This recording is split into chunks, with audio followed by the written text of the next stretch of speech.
बिस्मिल्लाहिर्रहमानिर्रहीम। अस्सलाम वालेकुम नाज़रीन, मैं हूं अहमद फवाद और आप देखते हैं मुझे मेरे यूट्यूब चैनल और फेसबुक पेज पर। नाज़रीन, दो खबरें हैं जो कि आज की इस व्लॉग में आपके साथ शेयर करूंगा। सबसे पहली खबर तो जहांगीर तरीन के हवाले से है, क्योंकि जहांगीर तरीन ने एक मरतबा फिर से अपनी जो दोस्ती है कप्तान के साथ उसकी लाज रखी है और कप्तान को बचाने के लिए मैदान में आए हैं। बहुत अहम खबर है, ब्रेकिंग न्यूज़ है जो कि आज के इस व्लॉग में एक तो जहांगीर तरीन के हवाले से आपके साथ शेयर करूंगा और दूसरे नंबर पर नाज़रीन ख्वाजा आसिफ के हवाले से एक बहुत बड़ी ब्रेकिंग न्यूज़ है, क्योंकि उन्होंने भी नवाज शरीफ का साथ जो है वो छोड़ दिया है। वो किस जमात में अब जाएंगे, उन्होंने क्या कहा है, इस हवाले से भी जो अहम खबर है वो आपके साथ शेयर करूंगा। सबसे पहले नाज़रीन जहांगीर तरीन के हवाले से मैं आपको तफसीलात बता दूं, फिर उसके बाद ख्वाजा आसिफ वाला जो मामला है उसके ऊपर आते हैं। तो नाज़रीन, गुज़श्ता व्लॉग में भी मैंने ये खबर दी थी और कि जो जस्टिस वजीउद्दीन साहब थे उन्होंने ये इल्ज़ाम लगाया था कि जहांगीर तरीन या उनके जो लोग हैं उन जैसे जो लोग हैं वो इमरान खान साहब बनी गाला का जो किचन का खर्च था वो चलाते थे। पहले 30 लाख दिया करते थे, फिर उसके बाद 50 लाख रुपया जो है वो महाना दिया करते थे। इसके ऊपर नाज़रीन जहांगीर तरीन ने एक ट्वीट किया है। सबसे पहले मैं वो जो ट्वीट है वो आपको पढ़कर सुनाता हूं। जहांगीर तरीन साहब ये अपनी ट्वीट में लिखते हैं, regardless of current status of my relationship with Imran Khan, the truth must be told. I did whatever was in my capacity to help PTI in the quest to build a new Pakistan, but I never gave a penny for the household expense of Bani Gala. Just want to set the record straight away. अच्छा, इसका जो उर्दू तर्जमा है वो भी मैं आपके सामने रख दूं। तो जहांगीर तरीन साहब ये कहते हैं कि वज़ीर-ए-आज़म इमरान खान के साथ मेरे जैसे मर्जी ताल्लुकात हों, लेकिन हमेशा सच बोलना चाहिए। मैंने नया पाकिस्तान बनाने के लिए जिस हद तक हो सकता था तहरीक इंसाफ की मदद की। मैंने कभी बन्नी गाला के रिहायशी अखराजात के लिए 1 रुपया तक अदा नहीं किया। तो नाज़रीन, जो इल्ज़ाम लगाया था जस्टिस वजीउद्दीन की जानिब से वो उस इल्ज़ाम की तरदीद कर दी गई है। जहांगीर तरीन ने यह कहा है कि इमरान खान के साथ जो जिस तरह के भी लोग एक सोचते हैं, हालांकि जो ताल्लुकात थे जो एक इमरान खान साहब से जहांगीर तरीन को जो दूर किया गया, इसमें ये जो बर्फ़ है काफ़ी हद तक पिघल चुकी है और जहांगीर तरीन काफ़ी हद तक इमरान खान के साथ ताल्लुकात जो हैं उनके वो बेहतर हो चुके हैं।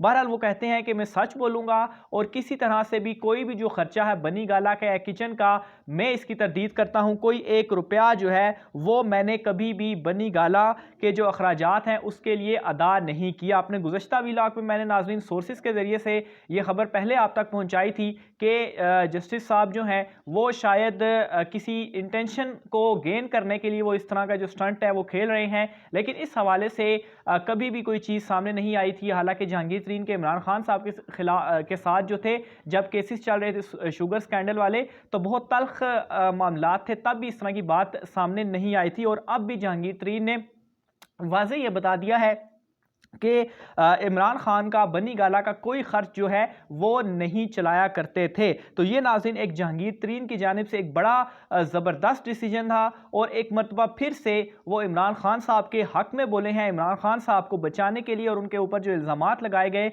और एक मीडिया ग्रुप की जानिब से जो कि इसको प्रोपेगेट इस चीज़ को काफ़ी प्रोपेगेट भी कर रहा था, उसके मुँह पर भी ये एक जो है वो चमाट है।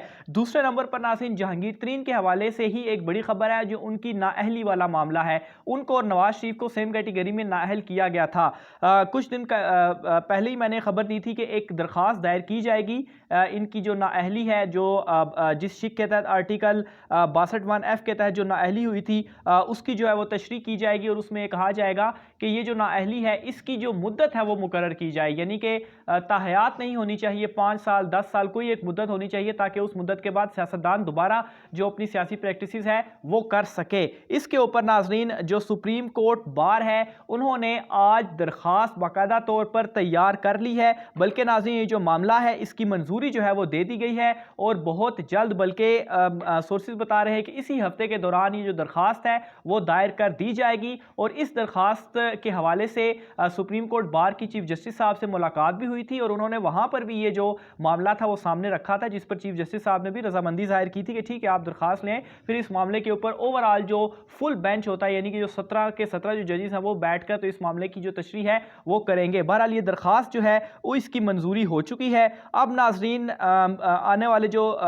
कुछ दिन हैं उन दिनों में ये जो दरख्वास्त थी बाकायदा सुप्रीम कोर्ट ऑफ पाकिस्तान में दायर की जाएगी और फिर उसके बाद सुप्रीम कोर्ट ऑफ पाकिस्तान इसकी तशरीह करेगी कि आया 62(1)(f) के तहत ताहयात नाअहली बनती है या इसको लिमिटेड होना चाहिए। आपको ये भी बताता चलूँ कि कुछ अरसा कबल जहांगीर तरीन ने भी एक मीडिया से भी गुफ्तगू की और वो वीडियो भी काफ़ी वायरल हुई, जिसमें उन्होंने ये कहा, बल्कि इस ख्वाहिश का भी इजहार किया कि सियासतदान के ऊपर ताहयात नाअहली वाला जो मामला है इसको देखना चाहिए और ये ताहयात नहीं होनी चाहिए, लिमिटेड होनी चाहिए। तो अगर ये जो नाअहली है अगर 5 साल तक हो जाती है तो फिर जहांगीर तरीन की जो दोबारा एंट्री है वो सियासत में होगी। ना सिर्फ जहांगीर तरीन की बल्कि नवाज शरीफ भी जो है वो 2023 के इंतखाबात के लिए अहल हो जाएंगे और जहांगीर तरीन खैर इस हवाले से ख्वाहिश का भी इजहार कर चुके हैं कि वो ये चाहते हैं कि ये दोबारा जो है वो सियासी एक्टिविटीज़ शुरू करें और उन्होंने ये भी वाज़ेह ऐलान किया है कि वो माजी में भी कप्तान के साथ थे, वो अब भी कप्तान के साथ हैं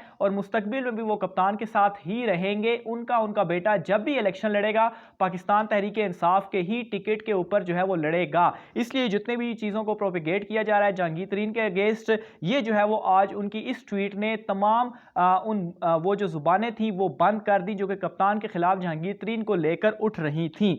दूसरे नंबर पर नाज़रीन ख्वाजा आसिफ के हवाले से बहुत अहम खबर है, क्योंकि ख्वाजा आसिफ ने भी जो साबिक वज़ीर-ए-आज़म शेख खाकान अब्बासी हैं, जो उनका बयान था कि उनकी जमात की तरफ से जब भी कोई अगर अगला वज़ीर-ए-आज़म नामज़द होगा तो वो शहबाज शरीफ होंगे, जबकि उन्होंने कहा कि मरियम नवाज़ जो हैं वो बेशक उनके वो नाअहल हैं, उनके केसेस है, जो भी मसला है, लेकिन आइंदा मुस्तकबिल में पहले शहबाज शरीफ होंगे, मरियम नवाज़ उनकी वज़ीर-ए-आज़म की जो है वो उम्मीदवार नहीं होंगी। इस बयान को नाज़रीन ख्वाजा आसिफ ने भी कहा है कि वो इस बयान में शेख खाकान अब्बासी के साथ हैं और वाकई आइंदा मुस्तकबिल में अगर कोई वज़ीर-ए-आज़म नामज़द होगा नून लीग की तरफ से तो वो इस हक में होंगे कि शहबाज शरीफ ही वज़ीर-ए-आज़म हों। मरियम नवाज़ को उन्होंने कहा कि मरियम नवाज़ नहीं होंगी, अलबत्ता मुस्तकबिल में हो सकता है, लेकिन अभी शहबाज शरीफ का ही नंबर है। तो इस तरह से नाज़रीन आप देख सकते हैं कि नवाज़ लीग में किस तरीके से एक खुली जो मुखालफत है वो सामने आ चुकी है। ख्वाजा आसिफ और शेख खाकान अब्बासी ने